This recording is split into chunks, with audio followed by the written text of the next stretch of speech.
Eternal companion উনি লিখেছেন, সে বইটার প্রথমেই লেখা আছে যে এই মহাপুরুষদের জীবনী লেখা বড় কঠিন, কারণ তাদের আসল যে আধ্যাত্মিক ভাব সেটা অন্তরের ভাব, বাইরের ঘটনা। এখন স্বামী বিবেকানন্দের বিষয়ে বই লেখা সহজ, অনেক ঘটনা আছে বাইরের ঘটনা, বেশ ইন্টারেস্টিং একটা বই লেখা যায়। ঠাকুরেরও, কিন্তু রাজা মহারাজের বিষয়ে লেখা, মায়ের বিষয়ে লেখা, তাদের যে অন্তরের ভাব এটা প্রকাশ করা খুব খুব শক্ত। তো স্বামী প্রভাবানন্দজি এই বলে সেই বইটি আরম্ভ করছেন, ইটার্নাল কম্প্যানিয়ন।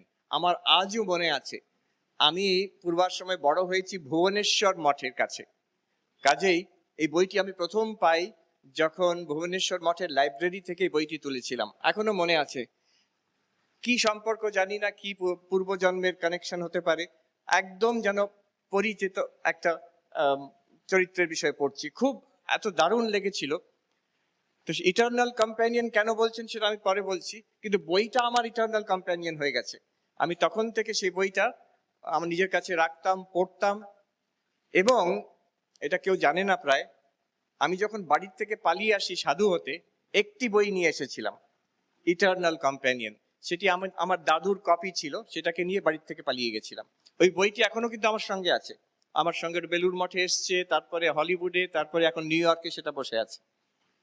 ইটার্নাল কম্প্যানিয়ন এই জন্য, ঠাকুর স্বামী ব্রহ্মানন্দ আসার আগে, রাখালের আসার আগে উনি দর্শন একটা হয়েছিল এই দক্ষিণেশ্বরে গঙ্গার ধারে। উনি বসে আছেন, তখন দেখলেন একটি বিশাল পদ্ম প্রস্ফুটিত, তার মধ্যে বাল গোপালের সঙ্গে খেলা করছে একটি ছোট শিশু।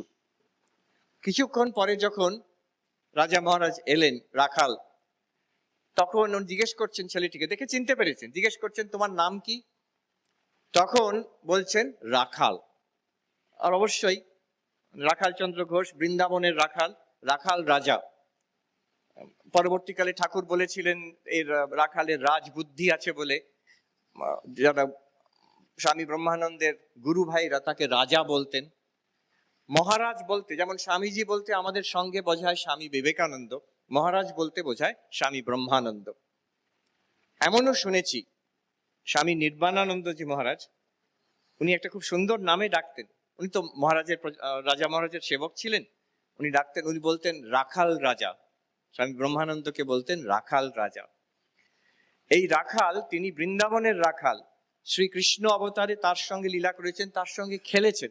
এই দর্শন ঠাকুরের হয়েছিল। আরো অন্য দর্শনও হয়েছিল, মা বলছেন এই তোমার ছেলে হবে, তখন তিনি বলছেন আমারও কি প্রাকৃত মানুষের মতন ছেলে হবে? বলছে না, এ তোমার মানস পুত্র, স্পিরিচুয়াল সান। এই হচ্ছেন রাজা মহারাজ। এক অর্থে রাজা মহারাজ, কিন্তু রাজা মহারাজের যে রিলেশন ঠাকুরের সঙ্গে সেটা আরো ইন্টিমেট, ইভেন মোর দেন স্বামী বিবেকানন্দ। এটা স্বামীজি বুঝতেন। এই জন্য বইটার নাম হয়েছে ইটার্নাল কম্প্যানিয়ন। যখনই অবতার আসেন তার সঙ্গে কয়েকজন পার্শ্বদ আসেন, যার মধ্যে হচ্ছেন রাজা মহারাজ, ইটার্নাল কম্প্যানিয়ন অফ গড। ঠাকুর বলে দিয়েছিলেন যে এটা বলো না ওকে, ও যদি এটা বুঝতে পারে তাহলে আর শরীর রাখবে না। পরবর্তীকালে যখন একবার ঠাকুর থাকতে থাকতেই সশরীরে বৃন্দাবন গেছেন, সেটা কি ভেবে যে ঠাকুর তাকে বৃন্দাবন পাঠালেন, তার তো একটা স্পিরিচুয়াল হোম। তাই আর ওখানে গিয়ে সত্যি ওনার ভাব হয়, রাজা মহারাজের শরীর খারাপ হয়ে যায়। আর ঠাকুরের খুব চিন্তা হয়েছিল যে রাখালের ওখানে শরীর খারাপ হয়েছে বৃন্দাবনে, উনি তো জানেন কি কানেকশন, যে শরীর না ছেড়ে দেয়। যাই হোক, মহারাজ ফিরে এলেন। আর এটা পরবর্তীকালেও দেখা যায়, যখন মহারাজের মহাসমাধির কিছুদিন আগে তিনি পরিষ্কার বলছেন যে আমার কৃষ্ণ আসছে, তোমরা দেখতে পাচ্ছ না, তার পায়ে নুপুর, আমার পায়ে নুপুর পরিয়ে দাও, এরকম আমার কৃষ্ণের সঙ্গে নাচবো আমি। তখন পার্শ্বদ যারা ছিলেন, যেমন শরৎ মহারাজ, তারা বলেছিলেন যে এবার মহারাজকে আর রাখা যাবে না, তিনি বুঝে গেছেন তিনি কে। তারপরে তো ওনার মহাসমাধি হয় রাজা মহারাজের। এইটা রাজা মহারাজের যারা শিষ্য, যেমন স্বামী প্রভবানন্দজি, তারা ঠিক জানতেন এই জিনিসটা। তাই জন্য এই নামটা, বইয়ের নামটা ইটার্নাল কম্প্যানিয়ন। এখানে অতটা নেই, কিন্তু আমেরিকাতে গেলে আমাদের যে সেন্টারগুলো আছে বেদান্ত সোসাইটি, তার মধ্যে বেশ কয়েকটা প্রতিষ্ঠা করেছিলেন স্বামী ব্রহ্মানন্দের শিষ্যরা। আর সেখানে রাজা মহারাজের যে ইনফ্লুয়েন্সটা এখনো খুব স্ট্রং। যেমন হলিউডের প্রতিষ্ঠা করেছিলেন স্বামী প্রভবানন্দজি। ক্রিস্টোফার ইশারউড লিখছেন যখন হলিউডে যান প্রথমবার, বলছেন এই যে স্বামী, যিনি এই ভারতীয় যে সাধুটি, সবসময় নিজেকে সেকেন্ড ইন কমান্ড বলে মনে করেন। কারণ কি, ওনার যে গুরু স্বামী ব্রহ্মানন্দ, উনি যেন ইনচার্জ। প্রত্যেকটা ঘরে, আজ অব্দি যদি হলিউড আশ্রমে যান, প্রত্যেকটা ঘরে স্বামী ব্রহ্মানন্দের ছবি আছে। স্বামী ব্রহ্মানন্দ ওখানে সশরীরে যাননি আমেরিকা কখনো, কিন্তু সেখানে একটি গাছ আছে হলিউডের মন্দিরের ঠিক বাইরে। ওখানকার পুরানো সাধুরা বলে, আমেরিকান যারা, বলেন যে স্বামী প্রভবানন্দজি একবার রাজা মহারাজের দর্শন পেয়েছিলেন এখানে, এই গাছের তলায় দাঁড়িয়ে আছেন বলে। তো ওরা সত্যি বিশ্বাস করে যে রাজা মহারাজ এই ওখানে গেছেন, ওখানে ওনার অবস্থান ওখানে আছে। আমার নিজের মনে আছে, অনেক বছর আগে, আমি তখন স্কুলে পড়ি, হয়তো ক্লাস 6-7 এরকম হবে। ভুবনেশ্বর মঠে তখন স্বামী লোকেশ্বরানন্দজি এসেছেন। আর আমার লোকেশ্বরানন্দজি মহারাজের হাসিটা খুব ভালো লাগতো, এত মিষ্টি হাসি আর শান্ত ভাব। তো তিনি এসেছেন, আর একটি কথা শুধু মনে আছে, উনি বক্তৃতা দিচ্ছেন, সব বড়রা ওখানে আছে, আমি তো ছোট সেখানে। একটি কথা শুধু মনে আছে, যে ঘরটা স্বামী ব্রহ্মানন্দ থাকতেন, ওটাকে খুব সুন্দরভাবে ওরা প্রিজার্ভ করে রেখেছে। It is a very powerful spiritual atmosphere ওই ঘরটা, আর ওই হলটা। সেখানে স্বামী লোকেশ্বরানন্দজি বলছেন ভক্তদের,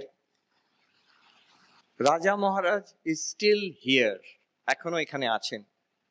those who are fortunate can feel his presence. আমরা অতি ভাগ্যবান যদি তার প্রেজেন্স অনুভব করতে পারেন, স্বামী লোকেশ্বরানন্দজি বলছেন। সেন্ট লুইস বেদান্ত সোসাইটি, আমাদের যেখানে এখন স্বামী শিবার্চনানন্দজি যাবেন, সেটা প্রতিষ্ঠা করেছিলেন স্বামী সৎপ্রকাশানন্দজি। ওখানেও ঠিক তাই, উনি রাজা মহারাজের শিষ্য। ওখানেও ঠিক তাই, দেখবেন সব জায়গায় স্বামী ব্রহ্মানন্দের ছবি রাখা আছে। এবং একটা জিনিস দেখতে পারবেন সেখানে, যেটা এখানে আর দেখা যায় না, এক সময় ছিল প্রচলিত। আমরা সবাই জানি, এখানে শোরুমে যাবেন, ছবি পাওয়া যায় ঠাকুর, মা, স্বামীজি, কিংবা কখনো কখনো পাওয়া যায় ঠাকুর, মা, স্বামীজি আর গুরুদেব যিনি দীক্ষা দিচ্ছেন, এই ছবি 3টে কিংবা 4টে। আমি ওখানে সৎপ্রকাশানন্দজির ঘরে থাকতে দিয়েছিলেন, এখন পূজনীয় স্বামী চেতনানন্দজি মহারাজ আছেন, আমাকে সৎপ্রকাশানন্দজির ঘরে থাকতে দিয়েছিলেন। যেমনটি মহারাজ যখন ছিলেন সশরীরে সৎপ্রকাশানন্দজি, সেইভাবে প্রিজার্ভ করা হয়েছে, কিচ্ছু ছোঁয়া হয়নি ওখানে। ওনার টেবিলে দেখলাম ছবি ঠাকুর, মা, স্বামী বিবেকানন্দকে বাদ দিয়ে দেওয়া হয়েছে, রাজা মহারাজ বসে আছেন সেখানে, স্বামী ব্রহ্মানন্দ। ওই ছবিগুলো এখানে আর পাওয়া যায় না, ওখানে আমেরিকাতে এখনো কিছু কিছু জায়গায় আছে। ওরা সব সময় ভাবতেন ইটারনাল কম্প্যানিয়ন, যে রাজা মহারাজই আমাদের চালাচ্ছেন। এমনকি স্বামী পবিত্রানন্দজি, যিনি বেদান্ত সোসাইটি অফ নিউ ইয়র্কে ছিলেন, তার শিষ্যরা এখন কিছু কিছু আছেন, তারা আমাদের ওখানে সিনিয়র ভক্ত। সবচেয়ে সিনিয়র মোস্ট যিনি আছেন বিল কনরাড, 97 ইয়ার্স ওল্ড, 97, এখন প্রতিদিন আসেন আশ্রমে। অন্যরা বোঝে না, আমি বুঝতে পারি উনি কি বলেন। প্রত্যেক দিন আরতিতে আসেন, আরতিতে বসেন, আরতি হয়ে যাওয়ার পরে ওখানে জয় শ্রী গুরু মহারাজ জি কি জয়, জয় মহামাই কি জয়, জয় স্বামীজি মহারাজ জি কি জয়, এটা বলা হয়। আর মজার ব্যাপার, যারা বলেন, গাইছেন, তারা হয়তো অনেকটা মানেও বোঝেন না, কারণ সবাই ওরা ওখানে আমেরিকান, ওরা ঠিক ওই ট্রান্সলিটারেটেড খণ্ডন ভববন্দনা গেয়ে যান, কিন্তু কোনোদিন ইন্ডিয়াতে আসেননি, কি এখানে জানেনও না ভাষাটা। এই বৃদ্ধ মানুষ 97 ইয়ার্স ওল্ড, উনি পেছনে এসে বসে থাকেন। উনি ওই জয় শ্রী গুরু মহারাজ জি কি জয়, জয় মহামাই কি জয়, জয় স্বামীজি মহারাজ জি কি জয় বলে তারপরে বলেন জয় রাজা মহারাজ জি কি জয়। কেন বলেন আমি জানি, এটা উনি পবিত্রানন্দজির কাছ থেকে দীক্ষা নিয়েছেন 1955-এ। তখন থেকে প্রতিদিন আসেন আশ্রমে, পবিত্রানন্দজি শিখিয়ে দিয়ে গেছেন, ওনার গুরুদেব, তো ওই নামটা শিখিয়ে দিয়ে গেছে, জয় রাজা মহারাজ জি কি জয়। সদ্গুরু লোকনায়ক, এটা সত্যি বোঝা যায় কোথায় কোথায় তার প্রভাব সারা বিশ্ব ব্রহ্মাণ্ডে। সাউথ আমেরিকা একটা আমাদের সেন্টার, শুরুই হলো আমাদের মহারাজরা যখন প্রথম পৌঁছেছেন ওখানে, বিজয়ানন্দজি মহারাজ পৌঁছেছেন ওখানে সাউথ আমেরিকান মধ্যে, ব্রাজিলে কোথায়।